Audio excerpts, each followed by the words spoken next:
150 రోజుల ఛాలెంజ్‌లో 145వ కీర్తనకి వచ్చేసాము. ఈ కీర్తనంతా కూడా స్తుతి కీర్తనండి.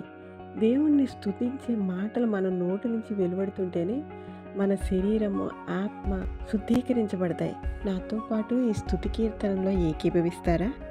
దేవా, నేను నీ నామమును అనుదినము స్తుతించెదను. దేవా, నీవు మహత్యము గలవాడవు, అధిక స్తోత్రము నొందదగిన వాడవు. తరతరములకు నీ క్రియలను కూర్చిన వివరము నేను వివరించెదను. నీ ఆశ్చర్య కార్యములను నేను ధ్యానించెదను. నీ భీకర కార్యముల విక్రమమును మనుషులకు వివరించెదను. నేను నీ మహత్యమును వర్ణించెదను. దేవుడు కృంగిపోయిన వారందరినీ లేవనెత్తువాడు, పడిపో వారిని ఉద్ధరించువాడు. దేవుని కృపను వివరించండి. ఆయన గుప్పెలు విప్పి ప్రతి జీవి కోరికను తృప్తిపరచుచున్నాడు. యెహోవా తన మార్గములన్నిటిలో నీతి గలవాడు. తనకు నిజముగా మొరపెట్టు వారందరికీ యెహోవా సమీపముగా ఉన్నాడు. తను ప్రేమించే వారందరినీ ఆయన కాపాడును. శరీరులందరూ ఆయన పరిశుద్ధ నామమును నిత్యము సన్నుతించుదురుగాక.